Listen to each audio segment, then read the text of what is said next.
খামারি ভাইরা, আজকে আমার খামারের অবস্থা একবারেই নাজেহাল। আপনারা অনেকেই জানেন আমার এই ব্যাচের মুরগিতে বেশ কিছু সমস্যা হয়েছিল, তো ট্রিটমেন্ট দেওয়ার পরে সমস্যাগুলা আস্তে আস্তে সেরে গেছে। তো আজকে মুরগির বয়স 27 দিন রানিং। তো হঠাৎ আজকে গরম অনেক বেশি, তো গরমের কারণে বেশ কিছু মুরগি স্ট্রোক করে মারা যায়। যেহেতু গরমটা অনেকটাই হঠাৎ করে পড়ছে, কারণ বেশ কিছুদিন মেঘলা আকাশ ছিল, মেঘলা মেঘলা ভাব ছিল, সেই কারণে এরকম গরম মুরগিগুলা সহ্য করতে পারে নাই, সেজন্য মুরগিগুলা বেশ কিছু মুরগি স্ট্রোক করছে। তো এই তীব্র গরমের সময় আপনারা মুরগিকে হিট স্ট্রোক থেকে কিভাবে রক্ষা করবেন সে বিষয়ে হালকা কিছু ধারণা আপনাদের দেব।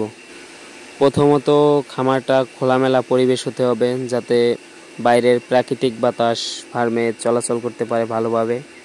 পাশাপাশি কৃত্রিম বাতাসের ব্যবস্থা করতে হবে, ফ্যান দিতে হবে। এভাবে মোটামুটি যতটা সম্ভব খামারের পরিবেশ শীতল রাখতে হবে। এর পাশাপাশি আপনারা পানিতে কিছু মেডিসিন ব্যবহার করতে পারেন, যেমন কিছু স্যালাইন আছে, যেমন হাইড্রোসল, ব্রিটেন ভেট, হিটলার ভেট, এগুলো আপনারা ব্যবহার করতে পারেন দুপুরে বা সকালে যদি অতিরিক্ত গরম পড়ে। আর এর সাথে আপনারা দুপুরে বা সকালে একবেলা ভিটামিন সি দিতে পারেন, অথবা লেবু পানি দিতে পারেন। যদি লেবু পানি দেন তাহলে ভিটামিন সি দিতে হবে না। মোটামুটি 5 থেকে 8 লিটার পানিতে একটা লেবু এই হারে দিতে পারেন।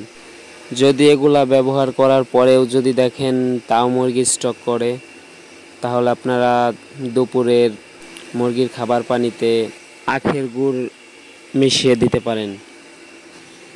যদি পানিতে গুড় দেন তাহলে এটা প্রতি লিটার পানিতে 20 গ্রাম হারে গুড় দিবেন। আর খামারে অবশ্যই সিলিংয়ের ব্যবস্থা রাখবেন, কারণ খামারের যদি চালা টিনের হয় তাহলে টিনের তাপটা সরাসরি মুরগির গায়ে লাগে।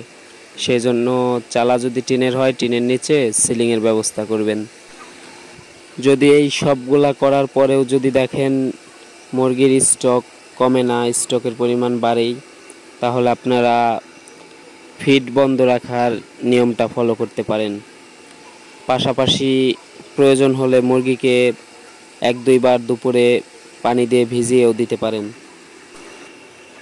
যদিও আপনার যদি মাছার খামার না হয় তাহলে পানি দিয়ে ভেজানোটা সঠিক হবে না আপনার জন্য, কারণ যারা লিটারে মুরগি পালন করেন তারা তো আর মুরগিগুলা ভিজাইতে পারবেন না। তো আশা করি এই সকল বিষয়গুলা মেনে চললে অবশ্যই আপনি আপনার খামারকে হিট স্ট্রোক থেকে মোটামুটি দূরেই রাখতে পারবেন। তো আমার চ্যানেলটা যেহেতু নতুন, তাই সকলে আমার চ্যানেলটি সাবস্ক্রাইব করে পাশে থাকুন। ধন্যবাদ সবাইকে।